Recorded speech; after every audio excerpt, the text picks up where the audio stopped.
48-hour art check, round 120. Yes.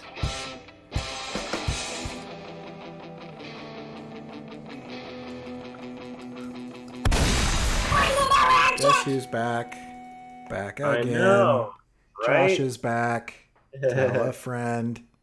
I know. I'm so happy to not be sick too. I've been like just ridiculously sick all week, and so it's nice. It was nice of Scott to like sub in for me, and you to sub in for me with Scott. Yeah. And if you guys didn't watch those episodes, definitely watch them. They're really good. But yeah. So I'm like now probably at like 90%, but I still, as you can probably hear in my voice, it's still a little sickness hanging in there. Yeah. Man, when you get sick though, you go for broke. Yeah. It's. I think I've realized this might just be the cost of having a 5-year-old. Right. But Yeah. Kids are just like germ spreaders. yeah, I mean, it just seems like this weird pattern where he'll like go to school and then come back with like some crazy thing, and then it spreads through the house, and next thing you know, we're all out of commission. And at that point, you can't really hire a babysitter, you know, Right. like Hey, come get sick. exactly. So yeah, I'll but tell man, you. I'll tell you this though. This season is weird. It's not normally this bad. Like you're gonna get sick from your kids being at school, but like this season's crazy. It's yeah, way yeah, worse.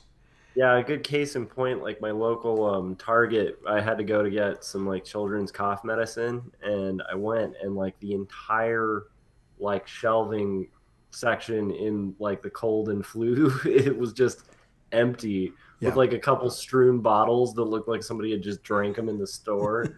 And I mean, this is a pretty well stocked store, so I think something was a little odd this last week. Yeah. That's funny. Yeah. Well, should we jump in? Yeah, let's do it. Let's do Okay. it. So we haven't seen you in a little while. So what have you gotten done recently? Excuse me. That's a little of the lingering sick. So, what I did get done was I've managed to ink the majority of the page for quarterly stories. I think I have about 2 panels left, and so I'm planning on kind of working on some of that tonight. Um, and then I also am on to the very last panel for the story for the 100s anthology. Mm-hmm. And what I like about the slow process I've used is like, while I feel behind where a lot of people are because I've hand lettered it, like the second I'm done inking it, I just have to scan it and clean it up and I'm done, which is kind of exciting. Yeah. Um, but yeah, it's interesting how long that's been taking to kind of get done. And you're using a brush for all of that? For all of what? For the dragon story. Yeah, for the majority of it, like some of the straight lines are done with like a micron, you Uh-huh. know? So I have like a series of microns I like to use. I'll use like a 1, a 005, a 5, and then an 8. But the majority of what I'll use is like an 8 and a 1, and then just a Pentel Pocket brush pen. So all that hatching and stuff is all just brush. Man, that's some crazy control.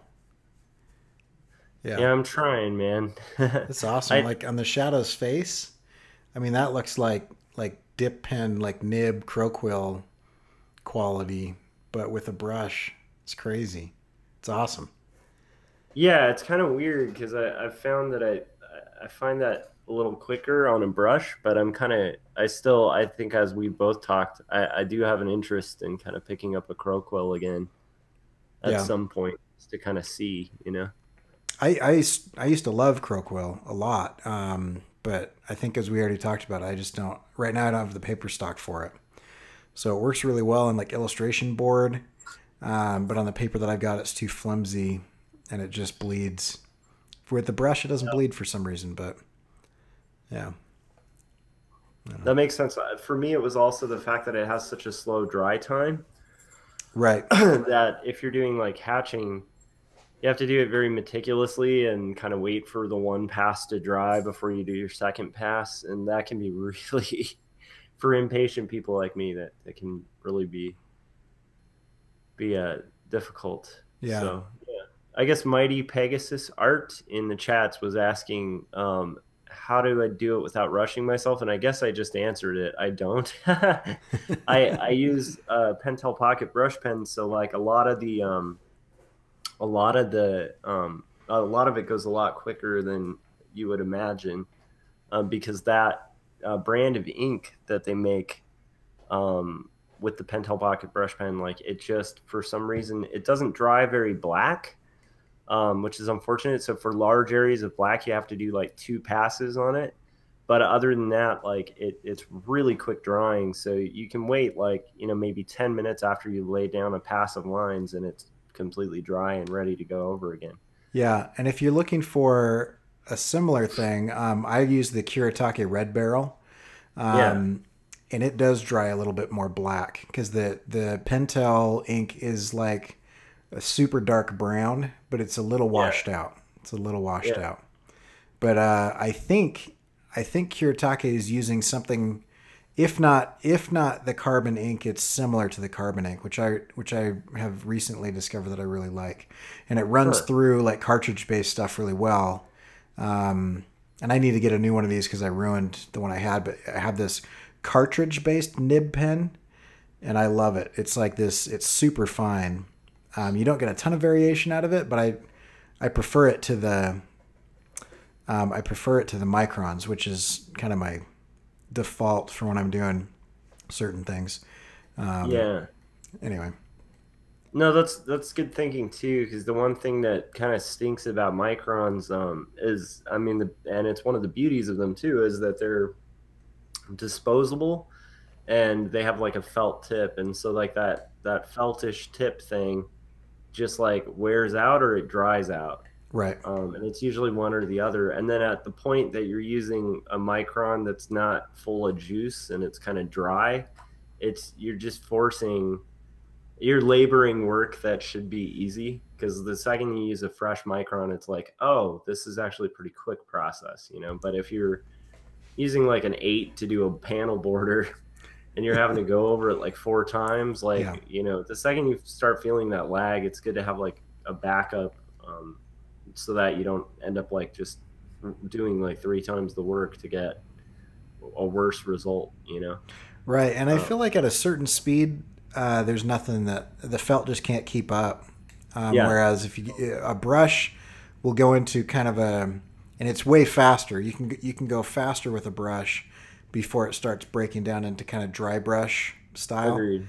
Um, but like even dry brush looks good. It's like a particular look. Yeah. Whereas kind of if you go too fast with a technical pen, it just kind of carves a groove into your page, but just doesn't do anything cool. Yeah. So I don't know. They're Yeah, okay. totally. I think everybody's kind of in a constant flux. I was just listening to a bunch of Jake Parker and Will Terry and those guys on 3 Point Perspective podcast, and Uh, Lee White. And Jake is using a brush pen that I hadn't heard of. Copic makes a brush pen, oh um, yeah. which I might want to check out because I've never Huh. really gotten into Copics because I color digitally and I don't like paying $6 per marker. Yeah. Um, but I do like a good brush pen, so Yeah. I'm tempted to try that one out. It's funny for Copics, like I know, like Scott, for instance, does like full out like marker art sometimes and really enjoys using Copics. Hmm. For me, I've always had trouble with Copics because of the fact that they just kind of they range all over the place and the price is too much. And I've never been a fan of like the final look of marker art. Right. But what is funny is like I do invest in like 1 or 2 Copics, usually like a really light shade of blue or a light shade of brown or a light gray, just for sketches and comps. Yeah. And one thing I will say about Copic, although I know there's a couple off brands that Scott's recommended, that can kind of mimic the durability of those, but they do last like an incredibly long amount of time Right. and stay really like usable for longer than like, a cheaper marker. So that's one thing I will say for Copic. Yeah, that's cool. I know. I gotta try some alcohol based stuff because I was doing. I can't remember what they're called, but they're the big thick ones, and they've got like a sharp tip and a fat chisel on the other end.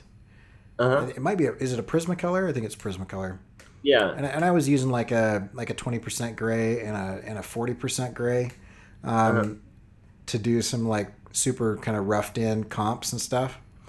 And I don't know. I just hate how they don't bleed together. It's like when you overlap even a little bit, it gets like 30% darker, Yeah. and I hate that. Even if it's in a Yeah. rough comp, it just drives me nuts because it. So I should try like a light gray value Copic or knock off alcohol based. Oh man, this makes me makes me want to get into marker stuff because like I did have this teacher a long time ago. I had to take biomedical illustration Mm-hmm.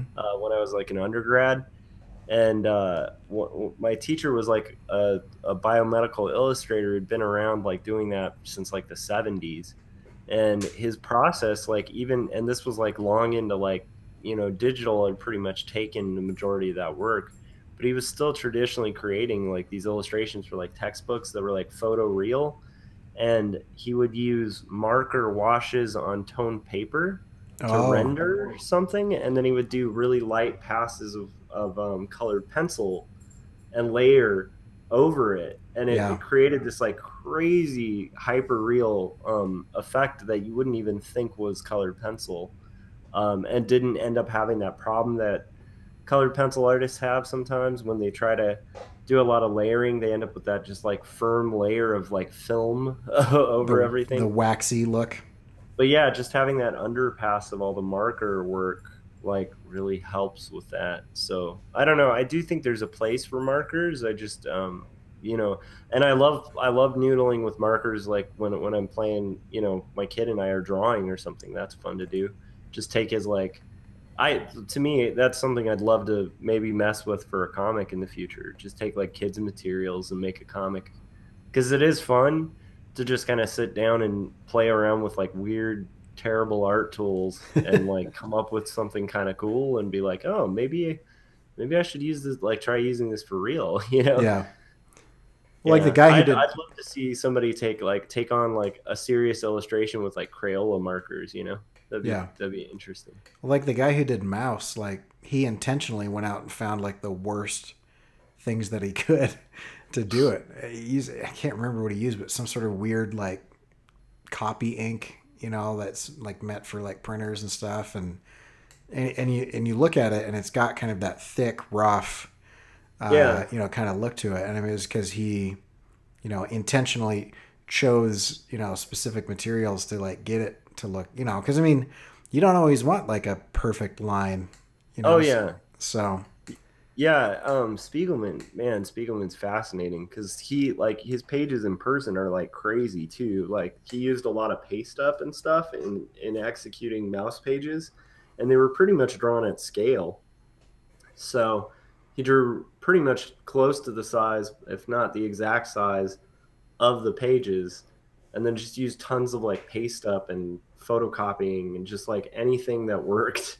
yeah, And it's really interesting seeing his method, and I think a lot of it probably came from being an art director at Topps for so long. Because you think about it, like the way they would assemble those cards, like back in the '80s. I'd imagine like taking that mindset and putting it to comics is like must have been, and then doing layout for Raw and stuff. I don't know. yeah. But yeah, anyhow, I love that stuff. I love that era of art too, just like paste up era. I think there's kind of an art that's still relevant to it. Yeah, Yeah. yeah, for sure. Cool. Along those lines, I finished the inks except for one panel, Nice. um, and I've got the lettering in there. I got the pages scanned, which I have to like take that somewhere and get it scanned because I don't have a scanner. Um, And so levels adjustment, all that jazz, got a little gray tone in there. Um, and then I also worked, put in about 6 hours on a client project. Well, I actually put in 6 billable hours and then a couple hours like trying to figure things out. Huh. So, but yeah, Is there a blank panel or am I crazy? that's no, that's the one I haven't finished yet. So Oh, okay. at the end, there's a character that shows up that I realized as I was inking, I have left kind of a placeholder and I hadn't designed them. Mm, And so I've got to do some designs and figure out what's going on in that panel. Um, that's pretty amazing though, Corey. It's looking really good. Thanks. Yeah, I think it turned out pretty well. And I mean, like we were talking about inking, like I've used all kinds of different kind of things to kind of bring it together. I got out the microns, which I haven't done in a long time. And I did a lot of different like tonal values with different types of hashing and line work techniques with that. Yeah. Kind of going off of like a bunch of stuff that I've seen Art Adams do. Um, and then, the brush pen, and then I got out toothbrush and some other things for some splatter. So just trying to go for, was trying to take as long as I possibly could on the pages and just really kind of knock it out Yeah. of the park. And so like each creature has its own kind of like inking technique that's different than all the others. I think that's awesome. I really do. Yeah. So yeah, it turned out okay. I think it'll be all right. It's not as cohesive from page to page as I would like it to be, but that might just be me being nitpicky on it. Huh. So Yeah, it looks pretty fluid to me, but maybe I'm just yeah, if you look at the pages up close, you can tell that I was experimenting. But I mean, experimentation is fine. It's still my hand doing it, and so there's still that continuity from page to page of the same artist. Um, yeah. I feel like you pulled all those techniques together though. I mean, it might be you might be so in the thick of it you can't see, but to me it seems like they're pretty cohesive, even though the style of execution is really experimental, which I think makes it fun. So cool. I'm excited. I'm excited for that book, man. I think it's going to be really good. Yeah, there's some good stuff. If anybody watching or listening hasn't checked that out, go hunt down the people that are doing the 100s anthology book 2, Werewolves and Unicorns, because there's a lot of good looking art in there. It's pretty cool. It's gonna be a good book. I think it's gonna be good. Yeah, I think so. So, how about challenges? Your challenges are kind of obvious, but you can have 30 Yeah. seconds anyway. Yeah, I mean that was it. Just basically my main challenge. It still is a challenge because I'm still like on the last leg. Probably not, gonna get anyone sick at this point, and I can talk, which is nice. Um, but yeah, that's been a challenge. And then oddly enough, because my department's been expanding, I've been doing a lot of training because we finally got through hiring, and that's really time consuming. Yeah. Um, and a little difficult as an art director because you'll be a mid sentence explaining something and somebody comes in and is like, what do we do with this thing and stuff like that, and you're kind of multitasking, but at the same time it's kind of fun Yeah. and can kind of feel a little bit like you're in like a newsroom in the 30s. you know The um, bullpen. yeah, so there is a little bit of that, I think. I don't know, that might actually make kind of a good topic, like the idea that it kind of ties in a little with what you've talked about with imposter syndrome. But there is this interesting thing as you get older where there is a little bit of role playing to leadership. And in a weird way, like there are moments where it's like the stakes are super high, but it is kind of a game. And if you can kind of focus on that element of it, it makes it really fun. Um, and that's kind of a hard thing to explain, but it's sort of like when you're illustrating. I don't think most illustrators really feel like they're at the point where they can illustrate like the cover of the New Yorker, even people doing the cover of the New Yorker.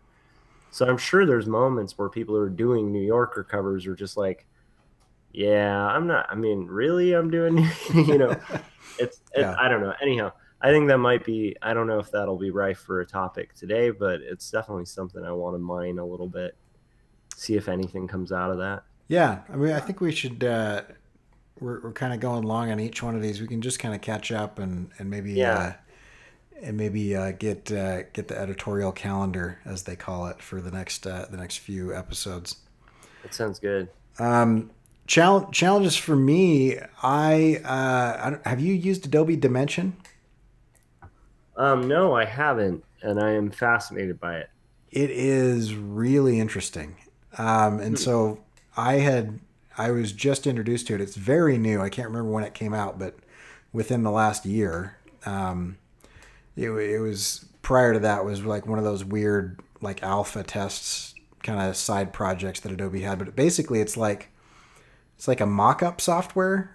But more than that, you can work in 3D, Yeah. and then it exports the view to like Photoshop layers or like a PNG.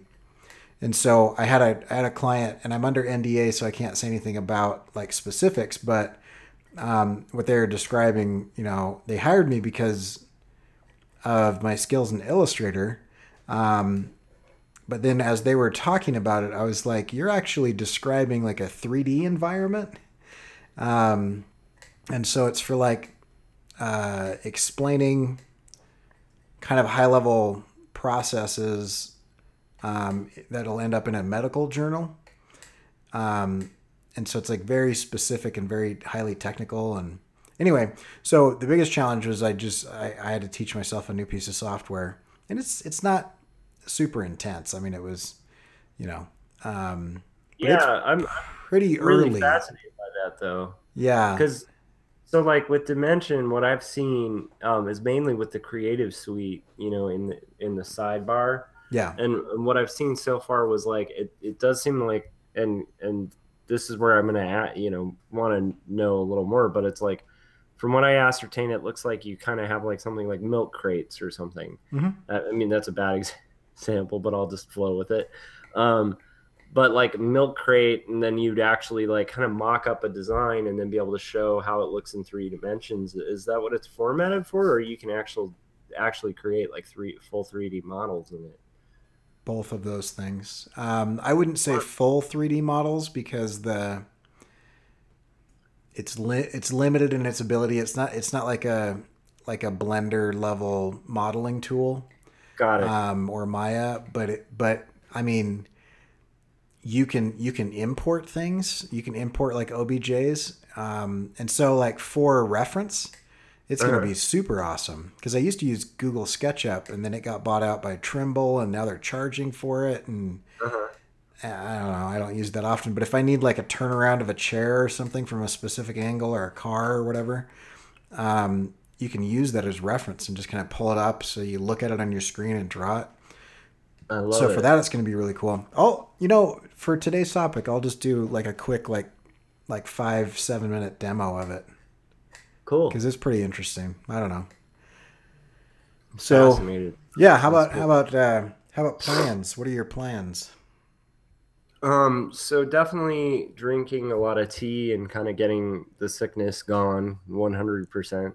Yeah. And then I do like, so my wife and kid are out of town visiting a in-law who's relatively sick, and so and that's good for my wife and for my son to be able to kind of hang out with family and stuff. And I'm gonna miss them, and I miss them immensely already. But on the plus side, like I have like a really big opportunity in the next week or so to just like really focus on getting work done without any distraction, which is kind of a cool little luxury. Yeah. So I'm gonna try to kind of take advantage of that time and get as far as I can. Like my hope is even tonight, like I'm hoping I can at least finish the inks of the 100 story. I'm pretty close. I just have to do some like splatter effect and stuff on the last panel, and maybe even get into like the scanning and stuff for it. But we'll see how far I can get. But I'm kind of excited about that, like an opportunity to actually get like a ton of work done. Yeah. You know. So it's like Yeah. for cartoonists, like, rainy days were never a bad thing for most people who like doing art because it's like you have the opportunity to stay inside and draw all the time. Yeah. Yeah. No, I know So exactly what you're talking about. I love that. If it goes on too long, it gets kind of lonely. But oh yeah. a few days of it is great. You just get kind Yeah. of a jump start into your project or whatever. So Yeah, and it's been good for being sick too, because like this morning was probably the first time in like years that I've like slept in, like hardcore slept in. And I was hmm like, I can do this. I yeah, can actually sleep in. So yeah. yeah, Yeah. that's cool. What about you? What were your big challenges for the week? We did challenges. So plans for me. Oh, sorry about that. No, it's fine. I need to work on that client project, so I won't be able to show anything, but there'll be a couple more hours on that, and then I'll finish the character design, if not the inking of that final panel, but probably just the character design, just because I've got to do some Nice. more research and figure out how I want them to be. So Well, what's exciting is you're so far along on it that you have time, right, which is good. And so that kind of is a testament to what we talked about at the get-go of this, which is all the pre-planning pays off yeah, a for lot. sure. Because I Yeah. mean, ultimately, yeah, it's done. The lettering's done, the story's done, everything's done. Um, and it's just that last panel, which I probably could just speed through and knock out really fast, but I wanna make sure it's as good or better than the other panels. So Yeah, they look so good so far too. yeah, So definitely don't rush one. thanks. Yeah. So Cool. so yeah, I don't know. I'm gonna. I'll just if you're interested, I'll just take you through this. It's kind of I'm down. I'm yeah, fascinated, man. I love learning new things. So it's kind of cool. Um, and it's not a super complicated program, so bear with me here as I've got to change.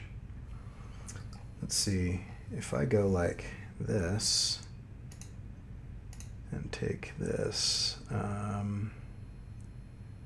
Let's go full screen. Okay, so that's the way I'll do that, and then I'll just go open Adobe Dimension. There we go. Create new. Okay, so there's that. And let me come over here and go display capture, transform, fit to screen. Nope. That ruined it. Oh, no, it didn't. Now I just got to put it on the top. Okay, so if this goes on top of everything else. What am I doing wrong here?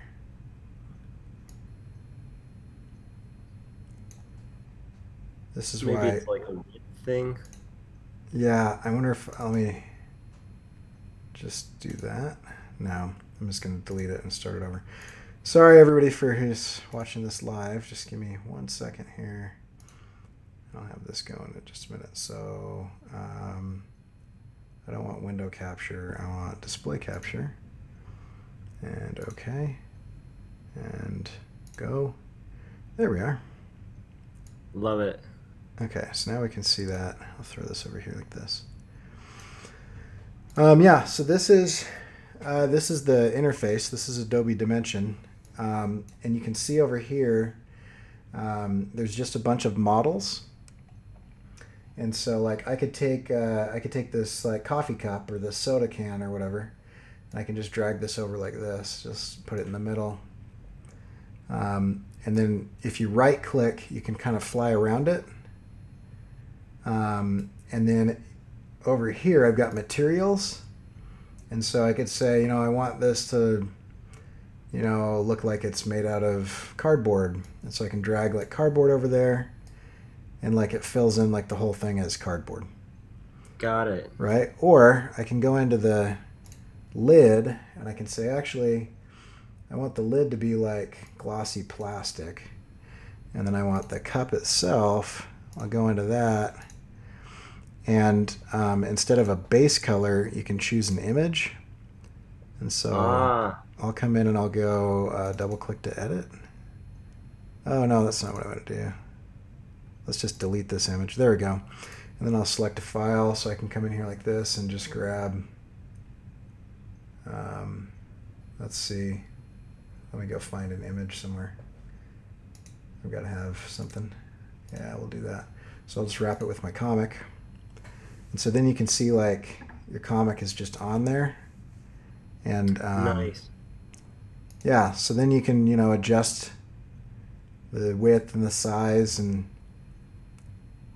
the That's placement pretty of rad. it. Yeah, and then you can go you can do that, but you can also come in and say, I want this next to, so they've got all these models, but you can also just say like, I'm just going to put like a splash here. And so there's a splash, and then I'll make that splash have like a beer quality. And so then you can hit a key, which is the backslash key.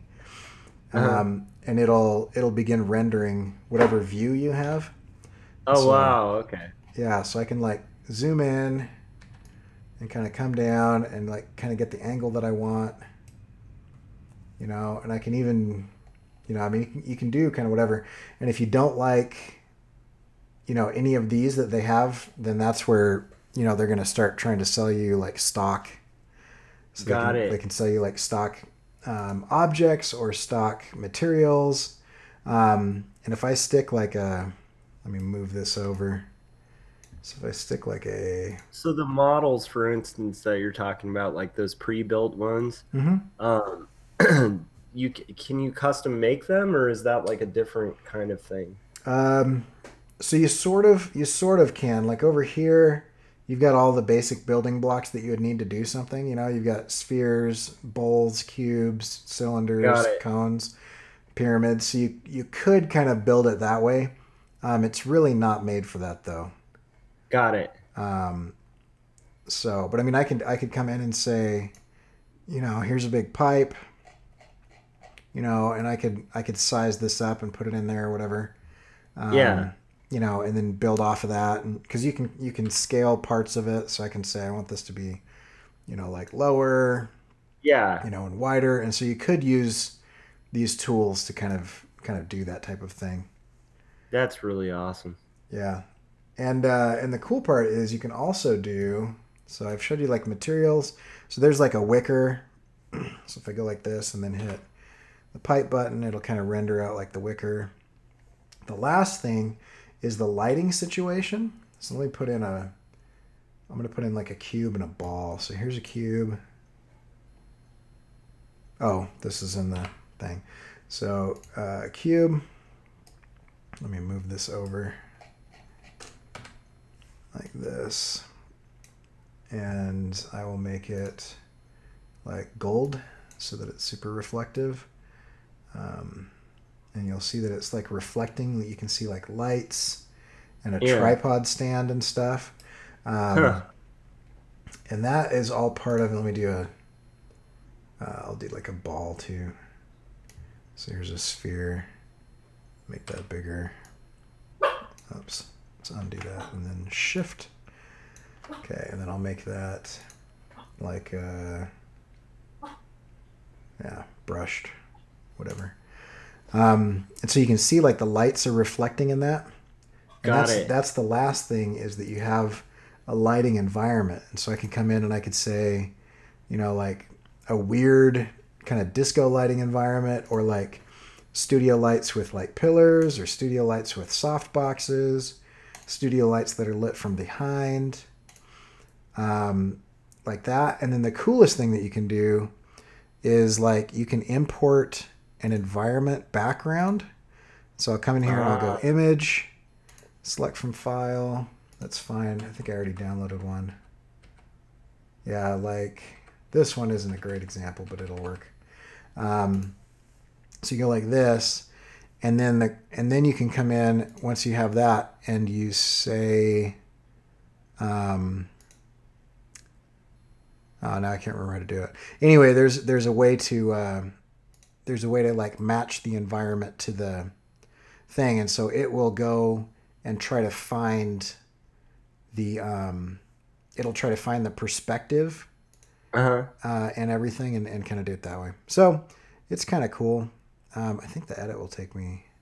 Oh, this isn't where I want to be. I wanted to be down here. Yeah, okay. So let me go select a file. And then I'll go. No. Okay, anyway. There's a way to do it where you're doing the background and then it will, it like finds like the perspective so that it's in the right perspective. I love it. Yeah. And then at the end you can spit it out as a PSD or a PNG. And so Nice. That's a quick way to do kind of mock-up renderings. That's really cool. yeah. That could be very cool. Yeah, so I mean if you design like, you know, I mean there's Photoshop mock-ups have been around forever and they're Yeah. a super good idea, you know, for cuz like a lot of clients don't have you know the imagination to be able to imagine what it would look like on a t-shirt or whatever. Yeah. But this is kind of like a whole nother level because if you design like the packaging, Yeah. they probably have an object that's already built that will look very similar to your book or your box or your clamshell or whatever, and then you just drop it in. That's very cool. And So- and the usability looks like kind of like a cross between like if you're familiar with using SketchUp and the basic Adobe kind of systems, like it seems pretty intuitive just Yeah. from seeing. So that's cool. Now I'm gonna have to play with that. Yeah, it's pretty fun. Awesome. It's a little addictive. Yeah, Yeah. that's my one hesitation on learning new programs. It's like actually too much fun. Right. And so like for me, like even watching that, I'm like I'm having to fight the impulse to like pull it open and just mess around for like 3 hours on it. Right. Because I'm like, I got a comic to finish. But I do actually think that's really exciting, and I can see some applications to it. I already have like a million questions too. Like if you took like a vector object that you then wanted to kind of overlay some of those effects on, like I'm kind of Yeah. curious about that. There's a lot of stuff I'd want to play with that. Yeah, I don't know if it takes vector or not because like SketchUp you could bring in a vector model and then like extrude it, you know. Yeah. And I would think because it's mainly built to Project Felix is what it started out as. It's mainly built to interface with Photoshop, but I would think that you know they would build it with Illustrator in mind. So I don't know. I'll have to check. Huh. It looks like a lot of fun. Yeah. Cool. Well, sweet. So I think we have a pretty heavy night of cartooning ahead of us, and a weekend and a St. Patrick's Day as well, I believe. So Right. happy St. Patrick's Day to everybody out there. Yes.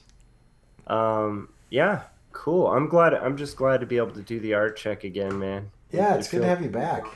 Yeah. That's awesome. All right. Well, cool.